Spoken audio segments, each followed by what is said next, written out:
Thank you. I'm going to be talking today about grounding medical Q&A using ChatGPT plugins and knowledge graphs. Before I get started, a little bit about myself. I'm Ian Maurer. I'm the Chief Technology Officer for GenomOncology. GenomOncology was founded in 2012 in Cleveland, Ohio. We serve over 40 clients, including 17 NCI-designated cancer centers. Our software is installed on-premise or in private cloud installations. We're HIPAA compliant. We don't take data rights, meaning we don't package and resell patient data, and we're vendor agnostic, meaning we work with a variety of devices and partners to help our clients with their clinical genomic data and using that data to match patients to clinical trials and therapies, of which is really the major challenge that our software solves, right? The number of biomarker-based clinical trials and FDA approvals and NCCN guidelines and European guidelines are growing at a very fast rate. Our software and knowledge base solves this problem for our clients by constantly curating this information and keeping it up to date and delivering it to our clients so that they can use this information to best help their patients. For today, I'm going to be talking about medical Q&A, what it is, hallucinations, if you're not familiar with that term, grounding strategies for reducing the number of hallucinations, a quick commercial about models versus code, knowledge graphs, then ChatGPT plugins themselves if you're not familiar, a demo, and some closing thoughts. So first, what's medical Q&A? So medical Q&A is a benchmark that's out there and data set that folks use to test models, whether it's large language models or what have you, to see how effective they are at answering medical questions. One of the recent models is Palm 2. There's a MedPalm 2 version of that scored very well on this medical Q&A data set and benchmark. And then the group at OpenAI and Microsoft, I believe, followed up with a ChatGPT 4 version of it, or GPT-4 version of it, and they demonstrated a on par performance, and they pointed out they did kind of less tweaking to the actual calls. But those tweaks, right? Providing MedPalm 2 with additional information, doing additional API calls and things like that, those are grounding strategies. So grounding is what I'm going to be talking about, which is, how do we help these large language models perform better and reduce hallucinations? Another gap, though, within large language models is that they're not a database, right? So one of the things that in the clinical genomic space is we deal with a lot of databases for genomics and genes and really other large sets of data. There was a very clever paper called Gene Turing where they created another benchmark for asking large language models questions about genes and things about DNA and genomics. And you'll notice that they don't do that well on things like SNP and DNA alignment. And the reason being is that SNPs, if you're not familiar with it, is basically a database of IDs identifying different mutations in the human genome. And you'll notice here RS143, et cetera, that's 1.4 billion. So there's a lot of these types of identifiers and things like that. And since GPT-4 is not a database, it's not going to have all that information at the ready. And this is where a thing like a knowledge graph can help augment a large language model's performance. So first, what are hallucinations, right? So one thing that folks like to say about GPT technology is that they're not telling the truth or lying. They're not, because they don't actually know what necessarily the truth is, but what they're really good at is actually saying what the answer should sound like, not actually what the answer is. And this is a nice article by Rodney Brooks, who's a famed roboticist in the field. And then, in the popular culture, we saw a New York Times article where ChatGPT was being used by a lawyer and had a bunch of citations in it that were basically non-existent, and those are basically hallucinations. So ChatGPT at times will be very confident in its assertions and statements of fact when in fact it's actually hallucinating. And that's something that folks need to be aware of. So why do these LLMs hallucinate? And LLM stands for large language model. It's because they struggle with ambiguous queries, but more importantly, they often fail to communicate their uncertainty, right? They don't know when they don't know something, Under the covers, there's actually prediction scores that are happening. Those might be tapped to make their responses, couched a little bit better in the future. I think that'll be an interesting approach. They have a limited understanding and reasoning, right? So this is a big debate, right? Do they actually understand? Do they actually reason? My assertion is that they don't. They're great at word prediction. They're an amazingly valuable tool. I use them every day for software development and other purposes, but I don't believe they understand or reason. They have limited training data limitations, right? So their corpus of data collected from the internet and books and other sources, but they don't have full databases, in specialized fields like genomics. And they can't update their knowledge, right? So the training exercise is really where most of the knowledge is baked into the system. And that happens once, and then from there they do fine tuning and other, RHLF and other approaches to make the chatbot more usable, commercial product. But that process is so expensive that they can't keep up to date over time. There's no real-time interaction, right? So large language models can't interact with real-time live data, and by themselves right now. But I'm going to actually be talking about plugins, and plugins will actually alleviate some of this. The verification and source attribution. So they don't actually have references directly inside of them.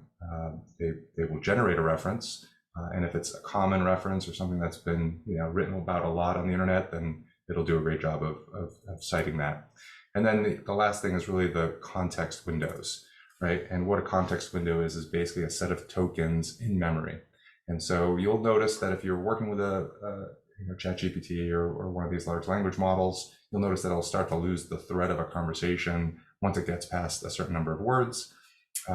This number of words is growing, right? So GPT-3 had only 2.7 thousand words roughly that it could support. And then GPT 3.5 just came out with their 16K tokens, and a token is about a word is about 0.75 tokens.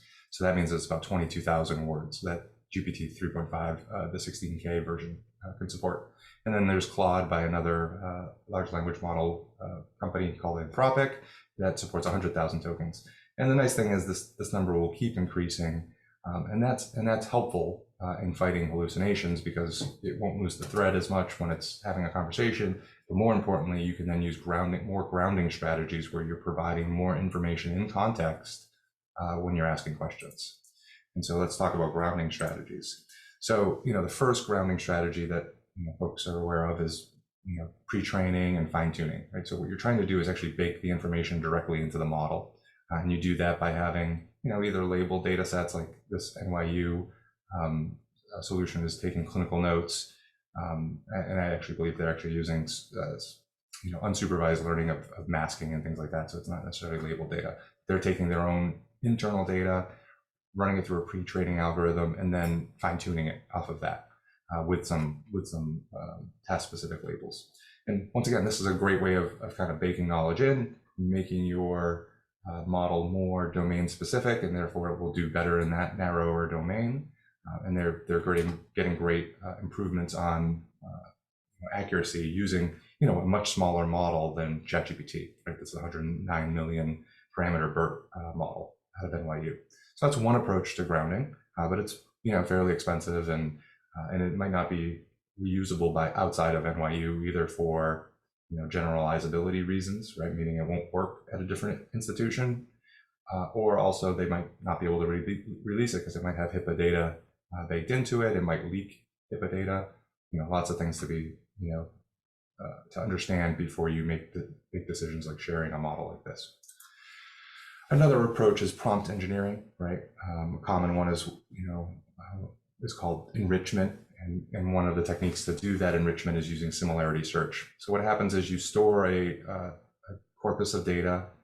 You do what's called tokenization and vector embeddings off of those tokens, and those embeddings get stored in a vector database. And then what you're able to do is ask questions, embed the questions, right? Convert the question into a set of numbers, effectively a vector of numbers, and then you can use those vector of numbers to retrieve similar documents, and then you use those similar documents to then put context into the prompt before asking your question. And what this does is it just allows the LLM to have more context and hopefully respond in a more intelligent way. And then there's a newer technique of this. Both of these are from the Line Chain project, which is a very popular open source project. But instead of just bringing back all the documents and sticking the whole thing inside the prompt, they're actually doing what's called doc compression. And really, this is basically asking the question twice, right? So they ask the question once, they retrieve similar information, relevant information, and then they use the question to then reduce the amount of text actually needed, compressing it to actually populate the prompt, right? Because the question itself can kind of filter down the paragraphs or chunks of text. So once again, another great grounding technique for, hopefully making your LLM hallucinate less.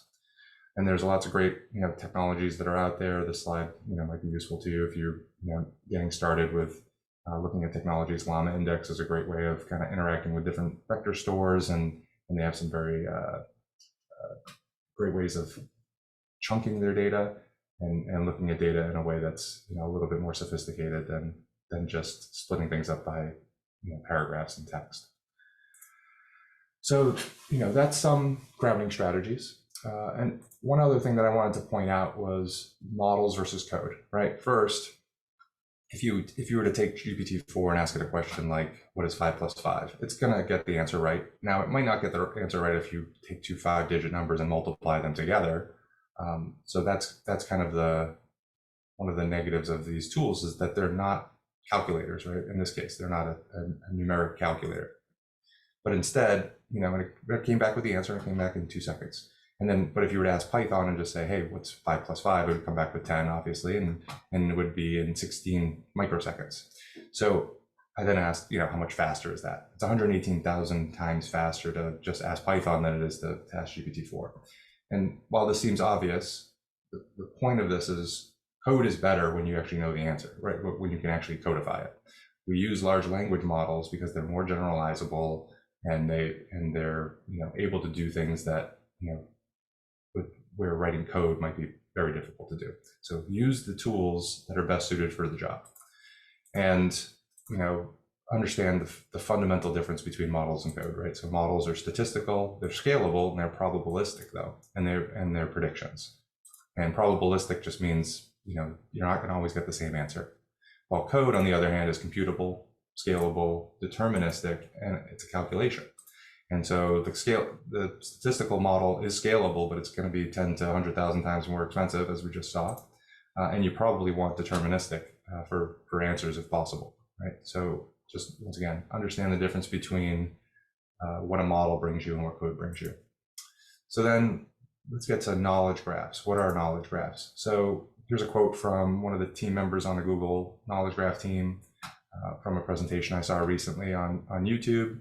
And then basically says you could machine learn Obama's birthplace every time you need it, but it costs a lot, and then you're never sure it's correct, right? Meaning you can keep trying to train a model all these types of facts by feeding it triplets of information, like what is Barack Obama birthplace, Honolulu, but more effectively is let's store it in something like a knowledge graph. What is a knowledge graph? So knowledge graph is basically a set of entities and their relationships. Some are represented by what are called triples, right? So cows eat herbs, right? That's subject, object, predicate, right? So that's what makes up a knowledge graph. And folks also refer to this as good old-fashioned artificial intelligence or symbolic AI, where rules and logic are explicitly programmed into the system. And neurosymbolic AI, there's a Wikipedia page on this. And it really breaks down to the idea of maybe, mirroring the human intelligence, right? Where there's system 1 and system 2. This is a great book called Thinking Fast and Slow by Daniel Kahneman. And basically system 1 is a fast, automatic, intuitive, and unconscious model, and is used for pattern recognition, right? So this might represent what deep learning brings to bear. While system 2 is slower, step-by-step, and explicit, and that represents planning, deduction, and deliberate thinking, right? And that's the reasoning that you get from a symbolic AI like a knowledge graph. And so here's a quote from Mike Tung from Diffbot. And so they have a knowledge graph. That's their product. And basically, I agree with this quote, right? So future of trustworthy AI is the synergy of these two things, right? Knowledge graphs and large language models. Here's his approach that he described, basically taking a query, enriching it with the knowledge graph. So this would be, bringing back additional information, sort of like that prompt engineering concepts from earlier. You send it through the LLM. We're saying transformer here because that's the underlying technology. And then you then validate with the knowledge graph. How you actually implement this is not specified in this blog article from what I remember, but I think it is a good high-level approach. And then just recently, I think 2 or 3 days ago, I saw a new paper unifying large language models, and this does a great job of kind of breaking down the differences between large language models and knowledge graphs, what their relative strengths and weaknesses are to each other, right? So a knowledge graph is good at handling structured knowledge and accuracy, while a large language model is better at general knowledge and language processing and generalizability, right? And then they each have their own cons as well, right? So the cons of large language models, we talked about hallucinations and the fact that it's a black box because we actually don't know why the answer is that it says what it is. While knowledge graphs, on the other hand, you can actually point to a fact in a database or a Neo4j, like a graph database. You can actually point to it and show where did that piece of information come from and who created it in a system like ours, where we actually have curators, and those curators are continuously updating our knowledge graph, and there's a full audit trail and history to every piece of knowledge in it. And then here's an example of like an architecture where they're showing large language models and knowledge graphs working together. So ChatGPT and its plugin system is what I'm going to talk about next. So what are ChatGPT plugins, right? So there was a paper called Toolformer. That's a great paper to check out. And basically it describes the idea of giving large language models tools to use so that they can actually, solve problems like, complex math questions or things like that. And then ChatGPT plugins came out very soon after this paper. So they must have been working on it before this paper came out. And that's what we're going to talk about now. So there's a plugin store. So this is available. I was on the waiting list and got approved a few weeks ago, but I believe this is rolled out to everybody, at least those who have the professional edition of ChatGPT. And there's lots of great tools. So you can see here that I've got a couple around reading PDFs, and Wolfram Alpha was kind of the first plugin that I kind of deep dived on, and that's a great example of a symbolic AI system that complements ChatGPT really well, because this thing actually knows the distance between Tokyo and Cleveland or whatever you're trying to figure out.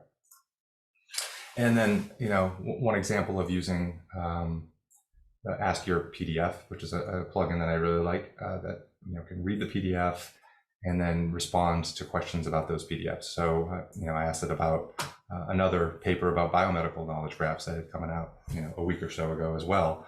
And it can read the paper, it can understand your question, and then it can ask the question using the context of the paper itself. And so you can see here that it describes the fact that knowledge graphs can enhance large language models, etc.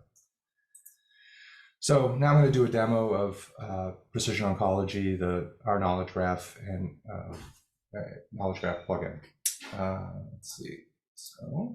So first, a little bit about GenomOncology and our knowledge graph. So we have a set of ontologies, right? So things like genes from HGNC, transcripts from the Universal Transcript Archive, diseases, etc. These are all the building blocks or concepts that are related to each other, right? So diseases, for instance, is a very complicated ontology because there's parents and children, and there's disease site and disease histology, and those ontologies are then used along with variant interpretations variant annotations to then create what are called assertions. So we have clinical trials that have things like prior interventions. There's complex eligibility criteria for these clinical trials. Our team is hand coding the eligibility criteria by both biomarkers and diseases to then basically curate who's eligible or ineligible for a given clinical trial. We do the same thing for FDA-approved therapies, NCCN guidelines, breakthrough therapies, priority review therapies,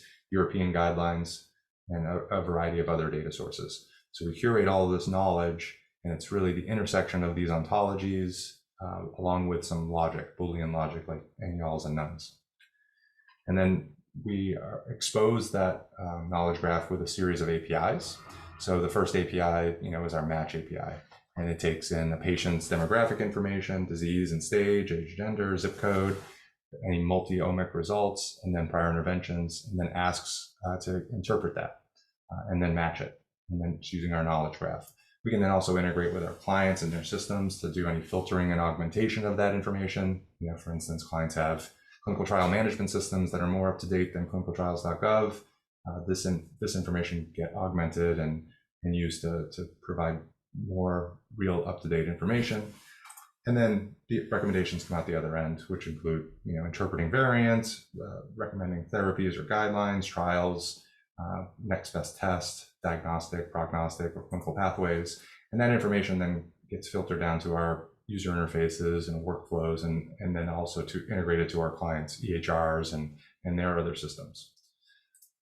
And so to develop a plugin, the first step is you have to kind of be approved on the waiting list. And then when I was developing it, I used localhost, and that's what this demo is. So our plugin is not on the plugin store right now. One of the key things we're trying to do is find partners, folks that are looking to investigate this domain and work with us, because I don't believe this type of solution is ready for prime time, but with a solution like ours, I think we can do some great research. So I'm looking for key leaders and researchers that are looking to work in this field.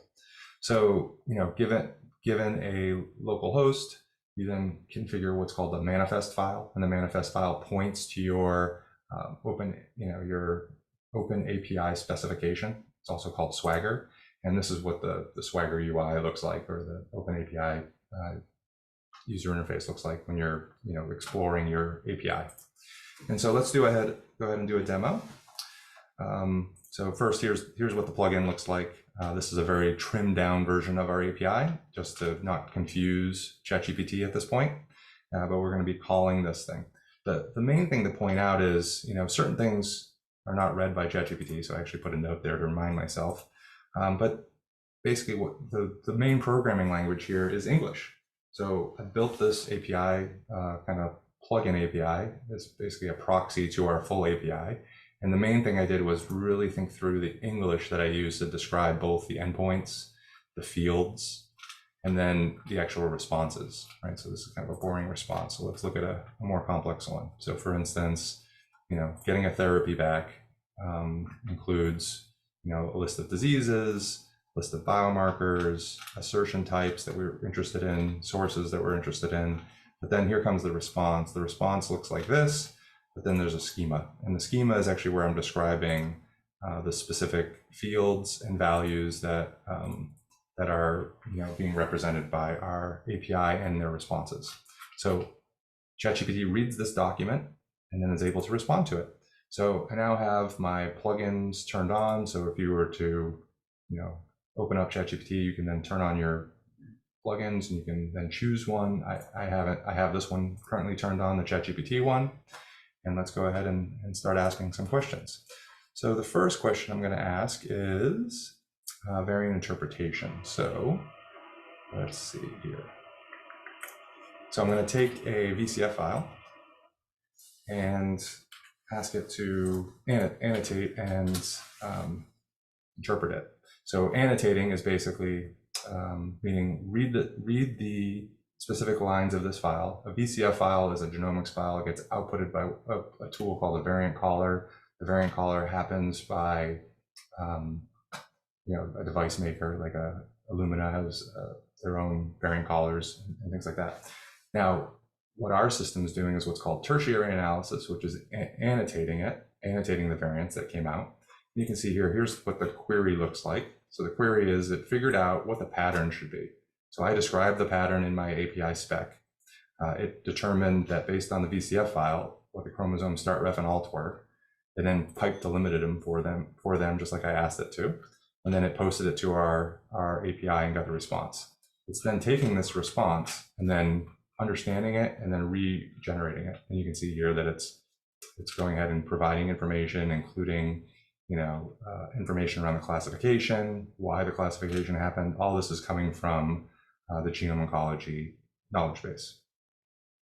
So I'm going to go ahead and stop it because we can't have multiple chats at the same time. All right, so let's go ahead and stop there. And let's ask the next question. So the next question I have is FDA approval. So let's go ahead and ask it, what FDA approvals are there for BRAF V600E melanoma patients? So once again, this is going to figure out from our schema of our open API what the interesting elements are, the data elements are, and then it's going to post it. Now, our system can handle disease mapping to our system. It can parse variants from different formats, and it can understand things like FDA approvals. So what it did is it asked a question basically by tracking out the 3 entities, and then it asked the question and then received back the answers. Now, the powerful thing here is that it also has the URLs. So our information provides everything that are in our system from an assertion perspective. We encode URLs into that assertion, the therapies, and then that URL is then provided to ChatGPT so that it can actually include it in its response. And that's really powerful because people want to see the underlying information so they trust it. And so we can see, this is the FDA insert that was included for that particular drug. And it's going to keep, writing and responding, but we'll pause there and go to the next question. All right, so one thing to look at is how does this thing act without plugins, right? So for instance, this VCF file, when I posted the VCF file, it got the response back. Notice that, the VCF file, it understands that it's a VCF file. It, understands that what's actually in it from a numbers perspective, but it doesn't have any of the actual annotations, and it doesn't have any of the interpretation. It's just, the structure of the file and the specific values that are in there without any judgment. That's because the knowledge graph is where all that information lives. And you can't, it's not baked into the ChatGPT model. And then once again, same thing with FDA approves, you're gonna get some answer.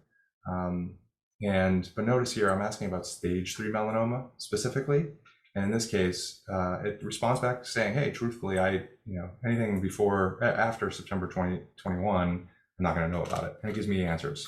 But then I said, why are you actually showing me therapies for metastatic melanoma? And it says, oh, I apologize for the confusion. You're correct. Stage 3 is not the same as metastatic melanoma. And so this is a case where it's hallucinating, right? It's not a bad hallucination. These are actually FDA approved therapies. It's just they don't make sense in the context of stage 3. And these are some of the subtle pieces of information that's necessary for getting the right response back, and that's really where you want something like a knowledge graph to support you. And there's more examples of questions that I asked. Why is this? Are you sure that this is actually approved for an adjuvant therapy and things like that? So, and then another question that I could ask is, what 3 trials are available for TIGIT, which is a very promising checkpoint gene that hopefully we'll have a drug for and be able to combine as another checkpoint inhibitor. And notice that it can't give you a lookup of the clinical trials database. If you were to actually use our knowledge base and our API and hook it up to ChatGPT plugins, it would work just fine. So let's ask one more question of ChatGPT. And we're going to ask it a breakdown of patients with non-small cell lung carcinoma and EGFR exon 19 deletion. So non-small cell lung carcinoma is a disease type in our database. It's a parent disease type that has multiple child diseases, and then EGFR exon 19 deletion, which is a biomarker from our biomarker bridge proprietary capability. This is querying our knowledge base with a loaded open source data set called Genie. And you can see here that it's doing a breakdown by disease type. First, you can see lung adenocarcinoma, which is a type of non-small cell lung carcinoma, had the most patients. And then you can see breakdown by gender and by race. And you can see the total number of patients is 1,623. This is actually integrated to a local version of Metabase, which is an open source BI tool. And so here we can actually show the integration to another system. In this case, it could be any kind of BI tool, Power BI or Tableau or whatever your institution has. But this is a look at a clinicogenomic database, basically a database of patients' data and their genomic data. This is all de-identified and not any PHI whatsoever. But you can see here that it's got the breakdown of information and does visualizations. So once again, just another way of kind of integrating these tools together, all using our knowledge graph to support those integrations and understanding of the information. So that was the demo. And so the full demo of Metabase is actually available on YouTube. You can find that on the GenomOncology YouTube channel, where I take the Genie data and load it into an open source common data model called Odyssey or OMOP, and then use Metabase along with GenomOncology SQL API, which is a version of our knowledge graph to do those visualizations that I was just demonstrating. So some closing thoughts. First, be aware of what are called prompt injections. So this is not a very talked about problem yet, but basically the idea is you can confuse these large language models into giving you erroneous information, and when you hook them up to tools, say sending Gmails or sending Zapier zaps or whatever they're called, you could have you could be opening up unwanted security holes. So a couple things: make sure your LLMs can't make irrevocable changes and take dangerous actions without a human in the loop. That's critical. And then my demo, the knowledge graph, was only using read-only data accessed by an API. And I'm using vocabulary terms and enum fields and other technologies to really try to narrow down the amount of hallucinations or overridability somebody might have, and some opening up security risks or whatnot. Another interesting capability is this function calling, which I see as kind of an inversion of the ChatGPT plugins capability, which is rather than asking ChatGPT to call your plugin, you are telling GPT-4 over the API about your functions, what are available, what tools you have available, and then asking them questions or providing it some information, and then having the GPT model respond back, here's how you would call your functions with the information that was provided. And this is an example of what's the weather in Boston right now, where breaks down the information into the parameters that the function would accept, and then use that information to call your API. Another thing to be aware of is that there's open source models, right? So Hugging Face has a leaderboard. I'm tracking these pretty closely, mostly around controllability, right? Do people want to be able to run these models locally, be able to do fine tuning on domain specific models? This is a great way to keep on top of that information. Also, there's a project called Gorilla, which is it's very similar to ChatGPT plugins, where basically they've trained a model on figuring out how to call APIs based on the inputs provided to the large language model. And then here's a video of another exciting project called Llama CPP, which is running locally on an M2 machine, and you can see here how fast the tokens are. So that's the speed is comparable, I would say, to ChatGPT-4, if not faster than that. And the fact that it's running at 40 tokens per second is pretty incredible. Now, obviously, the quality of Llama at 7 billion parameters is not quite as good as even ChatGPT 3.5. So, but there's lots of progress being made on this technology, and I believe pretty soon we'll be running fairly significant large language models behind firewalls. So the next steps, if you're not already on the plugin development waiting list, go ahead and join that. It seems like ChatGPT, the OpenAI is opening this stuff up to quite a few folks. But if you're not on the waiting list, that might be helpful if you're interested in developing this stuff. And then also contact me. So here's my email, here's my LinkedIn. I'm interested specifically in working with collaborators at cancer institutes mostly that are interested in using this stuff, or at least doing research on how we could use large language models to do medical Q&A and using knowledge graphs to ground them. That's my main focus. I'm also interested in maybe creating a data set or a benchmark around this technique or capability, specifically in precision oncology, but GenomOncology is also going to be expanding on beyond cancer as well this year. So please reach out and let me know if there's anything we can collaborate on.